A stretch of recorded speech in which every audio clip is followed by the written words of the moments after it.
We are such stuff as dreams are made on, and our little life is rounded with a sleep.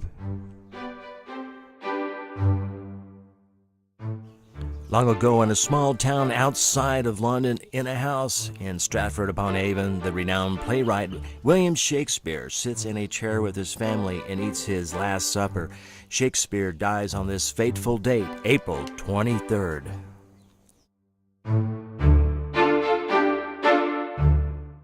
In another part of the world, Miguel Cervantes, the author of Don Quixote, will die on the same date, April 23rd. Both authors, one a renowned playwright and the other a renowned novelist, who shared destinies of both being great writers and remembered hundreds of years later for their literary accomplishments. Both would die on the same date, April 23rd. The artist considers the intriguing notion of April 23rd and explores the questions of how fate, destiny, and life should place both of these remarkable writers in a position to die on that fateful date, April 23rd. Little is known surrounding the death of Shakespeare. As the artist examines the historical evidence, a provocative theory develops: the possibility of Shakespeare's death not being one of natural cause, but murder most foul. The classic whodunit. But who would have cause to kill Shakespeare? Shakespeare writes his last will and testament in February, leaving Shakespeare's youngest daughter to inherit most of the considerable family estate.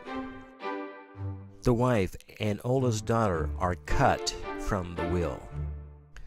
Shortly before April 23rd, a vicar reports that Shakespeare had been drinking and suffered from a bout of a hangover which he never recovered. The artist speculates on the possibility of Shakespeare being poisoned, but the artist invites you to make your own conclusions.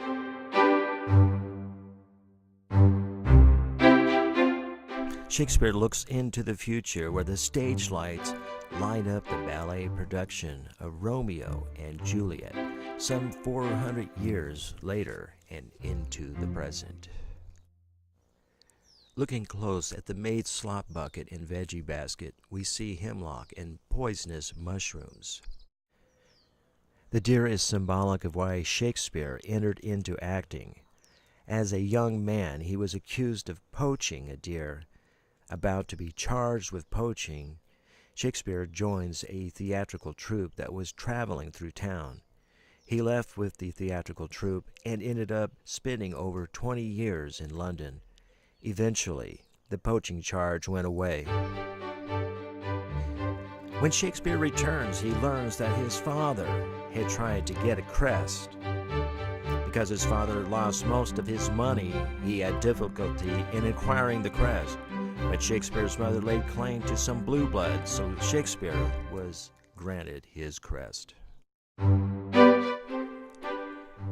One question: why did Shakespeare take his wife, Anna Hathaway, out of the will? What's on the table? A devout Catholic, is Anna Hathaway reading the Bible, or is she reading the will? The cross in the background represents Anna Hathaway's Catholic faith. The empty chair symbolizes the daughter that is cut from the will. She is missing and is not in the picture at all. The works of William Shakespeare are flying off of the bookshelf, up the stairwell, and into the future. Cervantes didn't enjoy his success in his lifetime, and unlike Shakespeare, Cervantes led an arduous life, where he faced financial ruin, debtor's prison, military service, losing the use of his left arm, and was captured and held for ransom. Two men, William Shakespeare and Miguel Cervantes, who both became famous writers and who died on that same fateful date, April 23rd, 1616.